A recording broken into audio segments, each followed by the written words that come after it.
Assalamualaikum warahmatullahi wabarakatuh.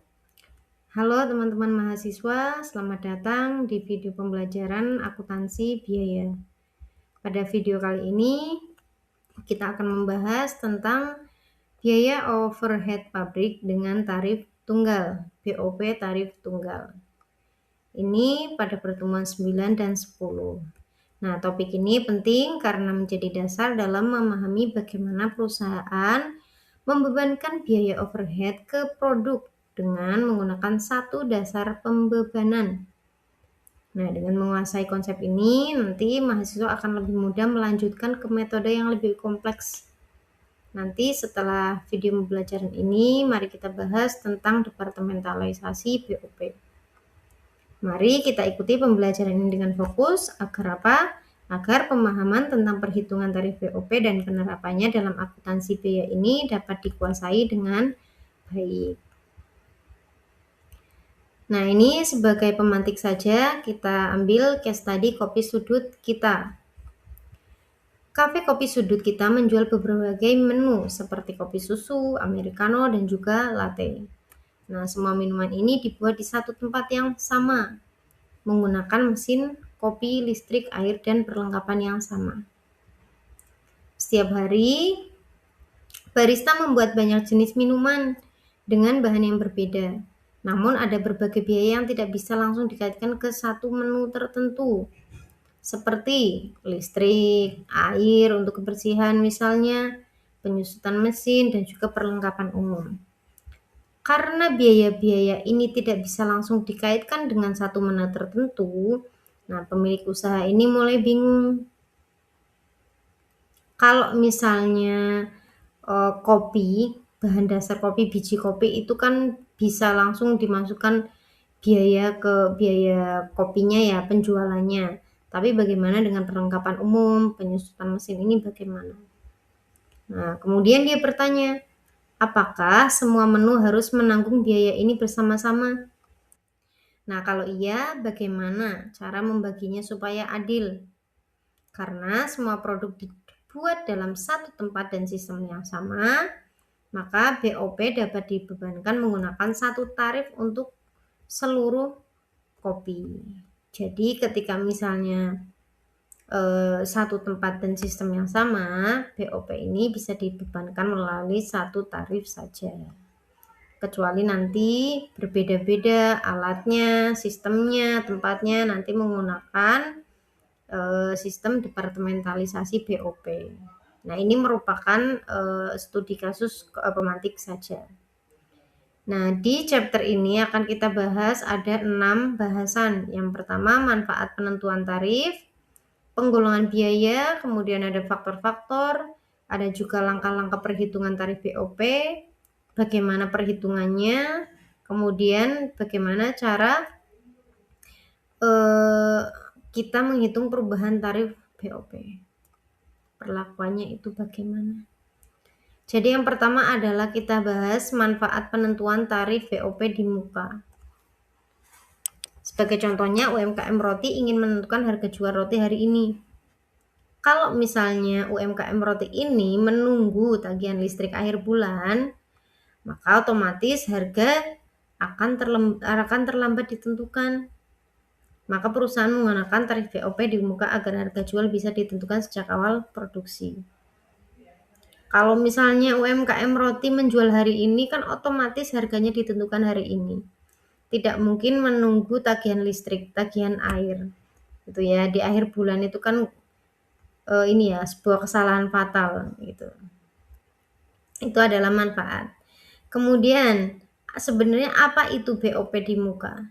Jadi BOP di muka adalah BOP yang dibebankan kepada produk berdasarkan tarif yang telah ditentukan sebelum proses produksi dimulai. Jadi tarif ini dibuat berdasarkan total biaya selama periode tertentu, kemudian menggunakan tarif jam kerja, jam mesin, atau jumlah unit produksi. Kemudian BOP ini adalah biaya produksi selain bahan baku langsung dan tenaga kerja langsung. Jadi kalau misalnya ini kan roti ya tadi, roti UMKM roti, bahan dasarnya kan adalah tepung, kemudian ada juga gula, ada susu, ada mentega. Nah, itu bukan termasuk BOP.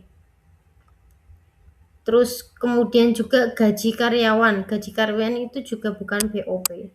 Yang BOP misalnya air untuk kebersihan, kemudian sewa gedung, kemudian juga ada kalau misalnya keamanan, uang keamanan itu merupakan BOP, overhead.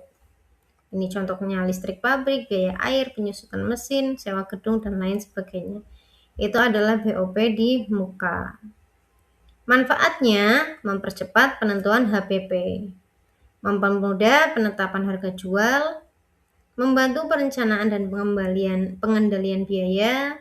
Yang keempat, menghindari fluktuasi biaya per unit. Yang kelima, mempermudah evaluasi. Dan yang keenam, mendukung pengambilan keputusan manajemen.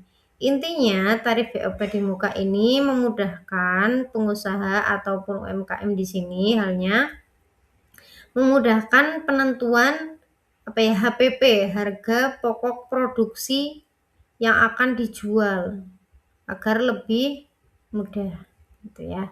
Itu manfaatnya. Lalu materi yang kedua adalah penggolongan biaya berdasarkan perilaku biaya. Jadi biaya overhead ini perlu digolongkan, perlu dikelompokkan. Nah, ini berdasarkan perilaku biaya. Ada yang namanya biaya tetap, ada biaya variabel, dan juga biaya semi variabel. Kalau biaya tetap ini contohnya ada biaya sewa gedung pabrik, ada juga biaya manajer pabrik, penyusutan mesin, ini merupakan contoh biaya tetap. Lalu bagaimana dengan biaya variabel? Biaya variabel contohnya biaya bahan baku. Biaya bahan baku kita kan setiap hari mungkin membeli tepung itu berbeda-beda. 1 kilo bisa 12.000, 13.000, 14.000. Itu namanya biaya variabel. Lalu kemudian biaya semi variabel atau campuran. Contohnya listrik pabrik. Ini ada beban tetap dan juga biaya pemakaian. Telepon, biaya perawatan mesin itu ada. Ada tetap dan juga ada variabelnya. Nah, lalu kemudian yang ketiga, ini materi yang ketiga adalah faktor-faktor dalam penentuan tarif BOP. Jadi, dalam penentuan tarif BOP ini ada faktor-faktor yang mempengaruhi. Yang pertama adalah jenis biaya yang akan dibebankan. Apakah itu listrik, apakah itu air, penyusutan, atau biaya perawatan. Lalu ada juga dasar pembebanan yang digunakan.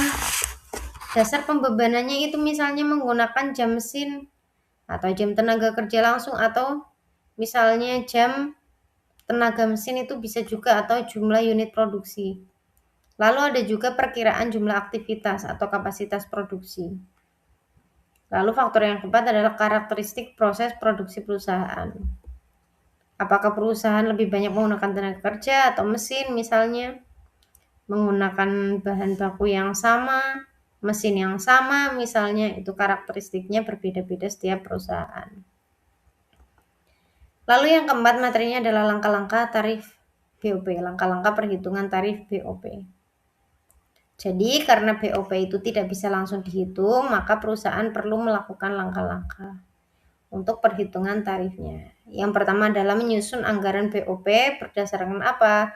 Berdasarkan periode tertentu yang telah dilaksanakan ya. Jadi di sini penyusunan anggaran BOP. Lalu yang kedua menentukan dasar pembebanan. Dasarnya apakah itu menggunakan jam mesin, apakah menggunakan jam tenaga kerja, apakah menggunakan jumlah unit yang diproduksi misalnya. Kemudian yang ketiga menaksir jumlah dasar pembebanan.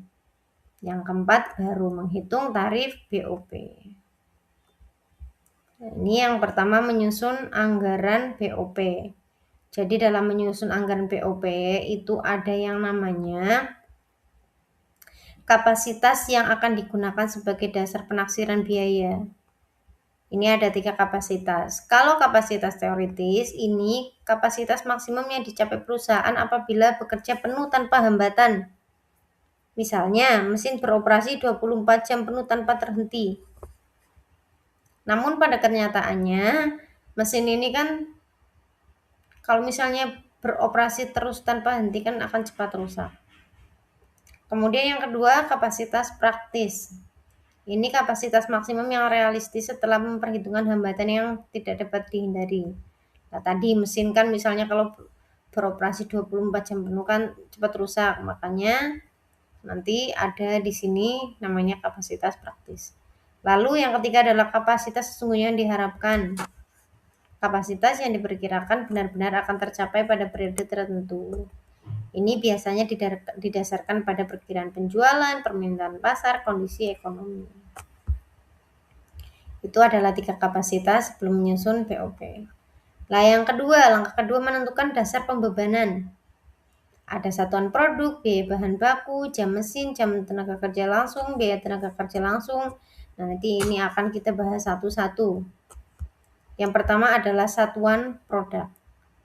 Nah, satuan produk ini adalah pembebanan POP pada produk berdasarkan jumlah unit produk yang dihasilkan. Ini cocok digunakan jika perusahaan hanya menghasilkan satu jenis atau produk yang seragam. Misalnya perusahaan donat.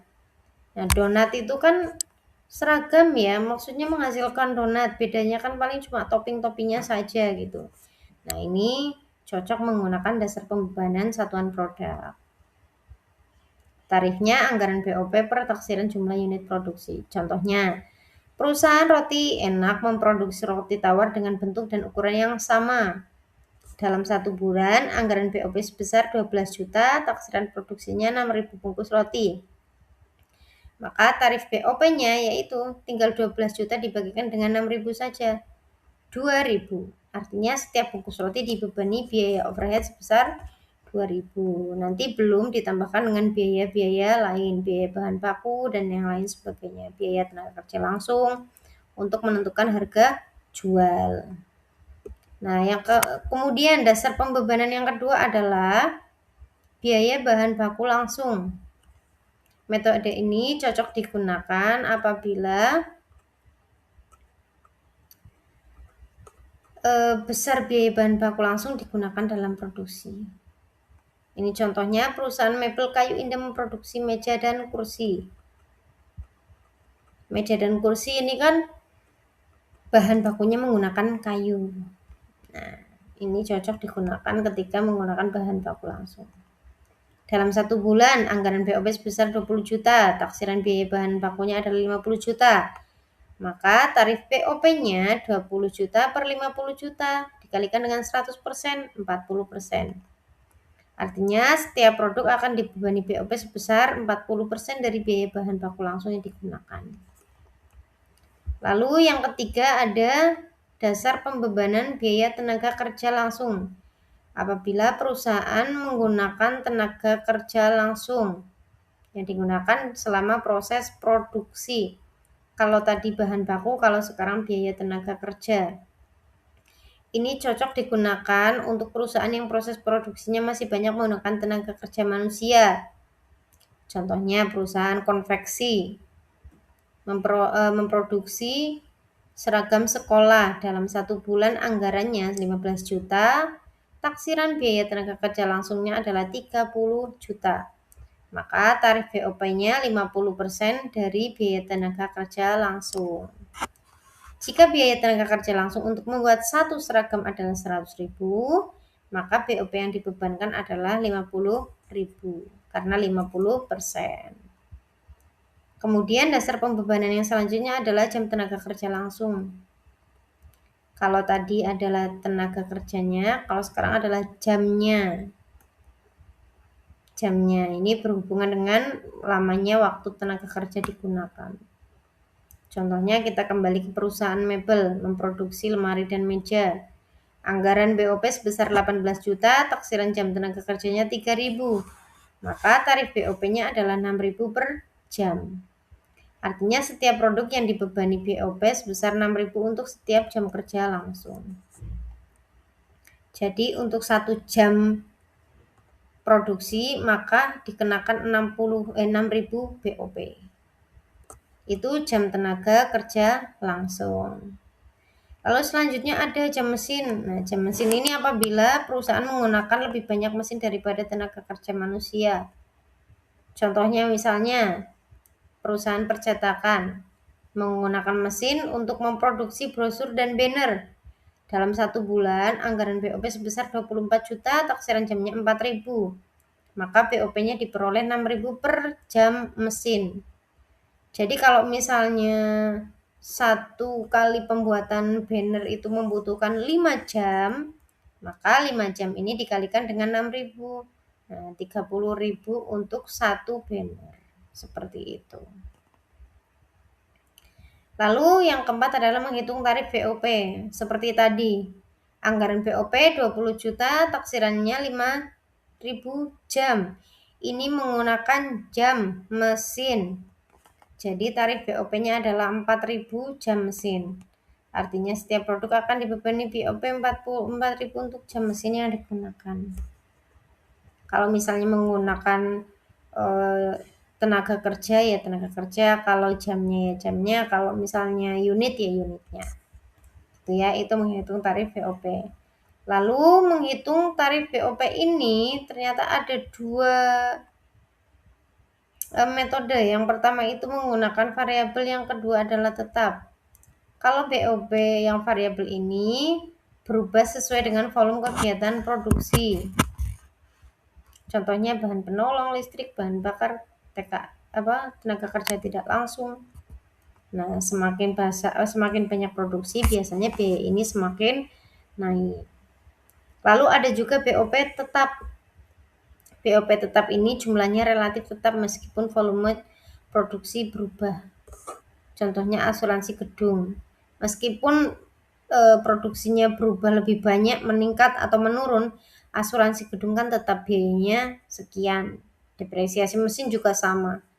Gaji tetap pengawas.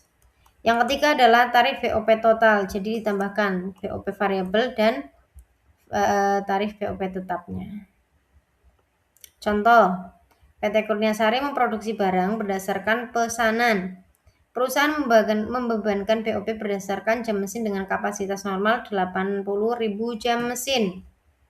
Nah, dari sini kita lihat dulu tabelnya yang di sisi kanan. Adalah anggaran BOP tahun 2025 atas dasar kapasitas normal 80.000 jam mesin.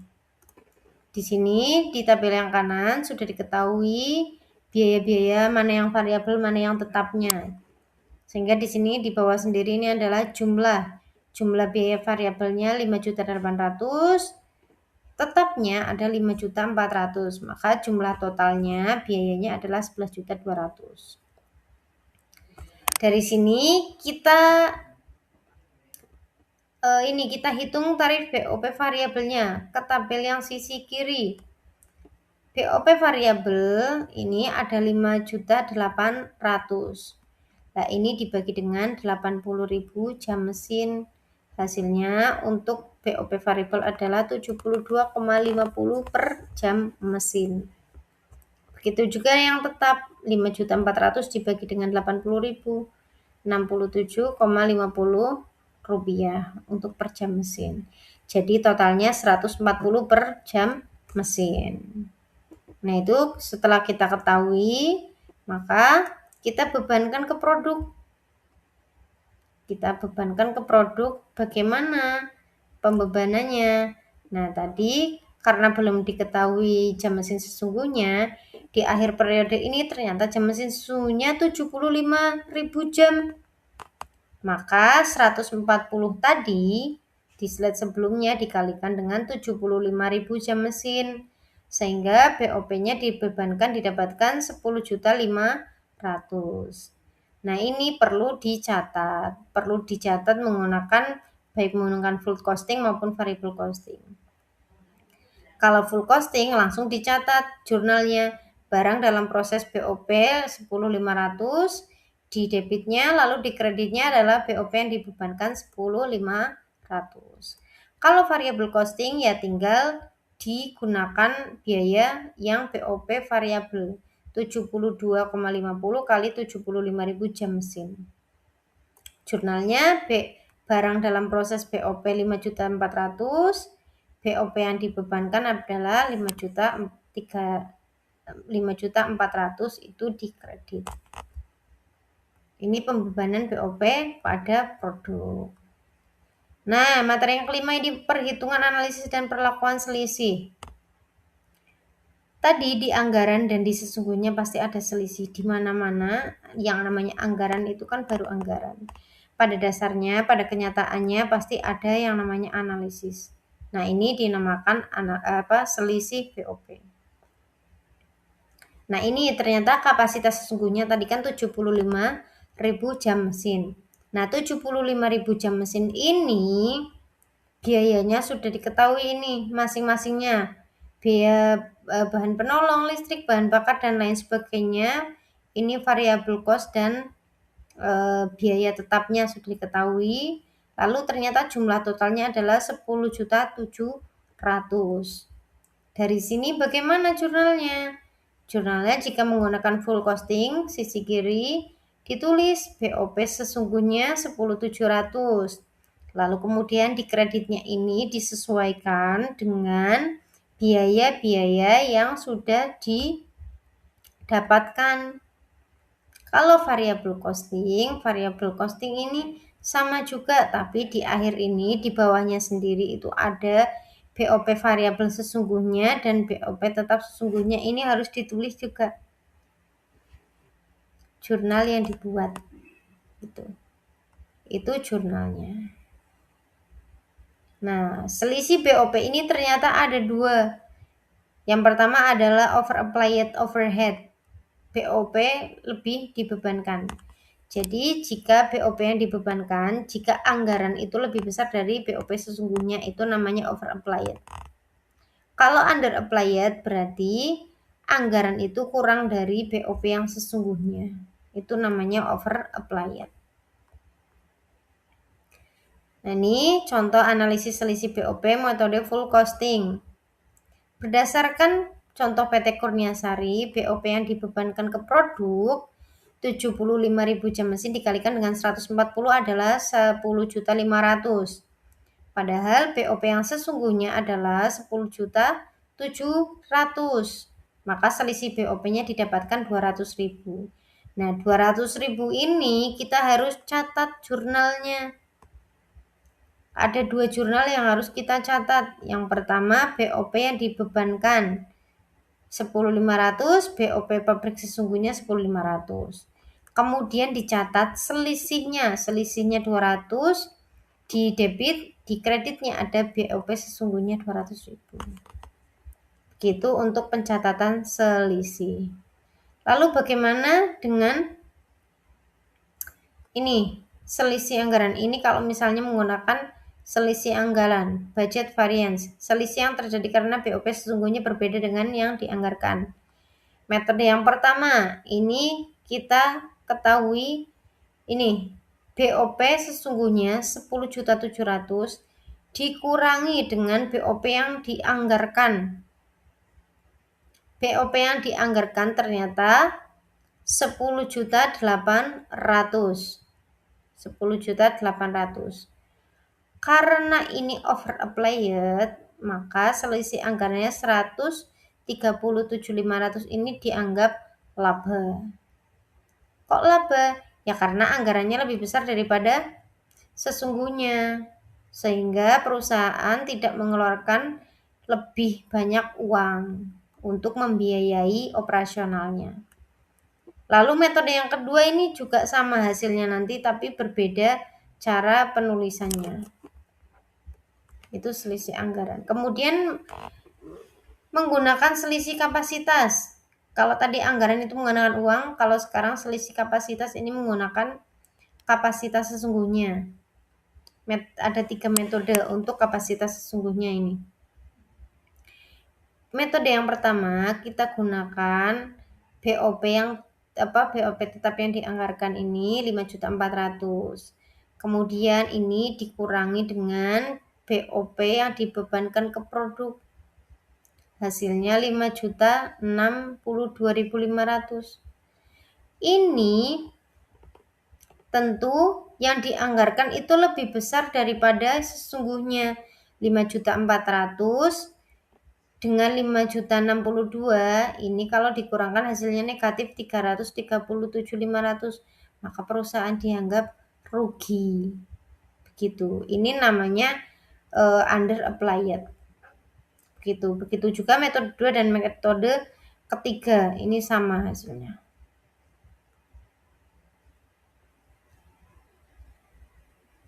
Nah, ini adalah untuk mencatat selisih BOP tersebut diperlukan 2 jurnal. Ini ya. Kalau tadi yang full costing, kalau ini variable costing. Kalau variable costing yang ditulis ya tentu yang biaya variabel saja, yang biaya tetap nggak usah ditulis. Nah, perubahan tarif BOP. Perubahan tarif BOP di sini bagaimana cara kita menyikapinya? Cara kita menyikapi, ini metode yang pertama yang atas. Selisih BOP itu dibagi ke persediaan produk dalam proses, persediaan produk jadi, dan juga HPP. Misalnya ini seperti ini di dalam tabel.